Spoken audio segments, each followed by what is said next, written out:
Belajar sama aku yuk, kurang dari 5 menit. Halo semua, kenalin nama aku Cahya, ahli gizi for your information. Jadi, FYI kali ini aku akan bahas tentang vitamin. Jadi, vitamin itu zat gizi mikronutrien yang diperlukan sangat sedikit oleh tubuh, makanya sebutnya mikro. Tetapi, vitamin itu dapat menunjang banyak hal loh. Ada 2 jenis vitamin nih. Yang pertama, water soluble atau vitamin larut air. Yang kedua, fat soluble atau vitamin larut lemak.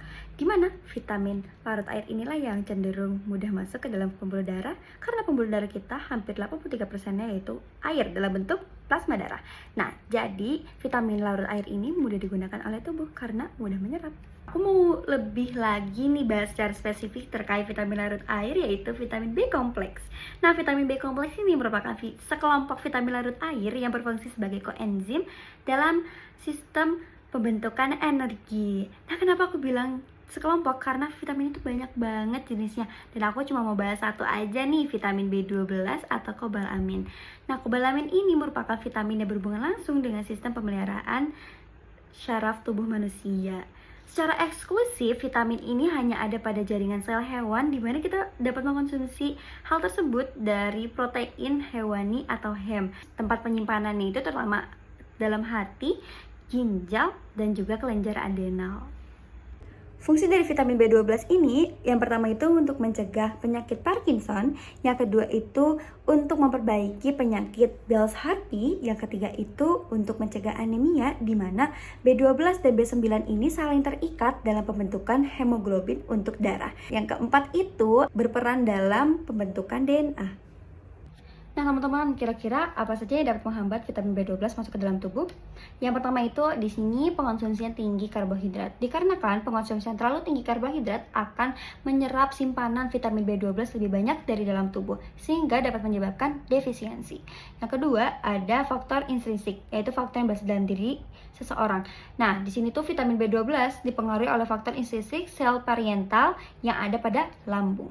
Jadi, menurut teori, hanya 1% vitamin B12 yang dapat diserap oleh lambung jika tubuh tersebut memiliki masalah pada pencernaan. Nah, hal ini juga berkaitan pada faktor yang ketiga, yaitu peradangan pada ilem atau usus halus.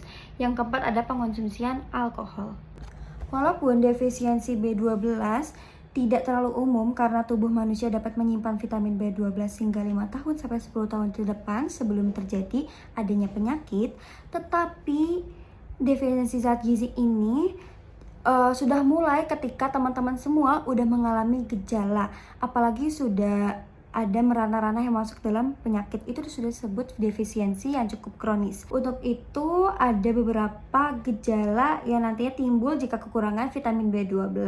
Dapat berupa kebingungan, bahkan sampai lupa ingatan, terus ada mudah marah, kelelahan, gelisah, mual, dan mudah memar, terus peradangan dan pembengkakan pada lidah. Ada penyakit yang dipicu oleh defisiensi kekurangan vitamin B12 seperti anemi perniciosa, di mana tubuh tidak dapat menyerap vitamin B12 dengan baik.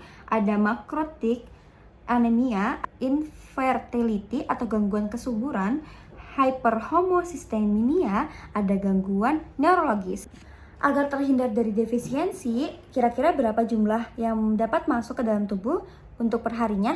Nah, di sini dijelaskan jika umumnya orang dewasa direkomendasikan dapat asupan B12 sebesar 2,4 mikrogram per hari. Nah, beberapa kategori lainnya ada di sini. Jadi, makanan apa saja sih yang tinggi akan vitamin B12? Vitamin B12 tadi spesialnya ada di sel jaringan hewan. Nah, beberapa contoh makanannya itu berupa daging, telur, seafood, sayuran laut seperti rumput laut dan kombu, dan juga ada susu berupa juga olahannya. Nah, itu informasi dari aku, semoga menjadi your information. Aku Cahyani Surabidin, ahli gizi for your information, pamit undur diri. Dadah!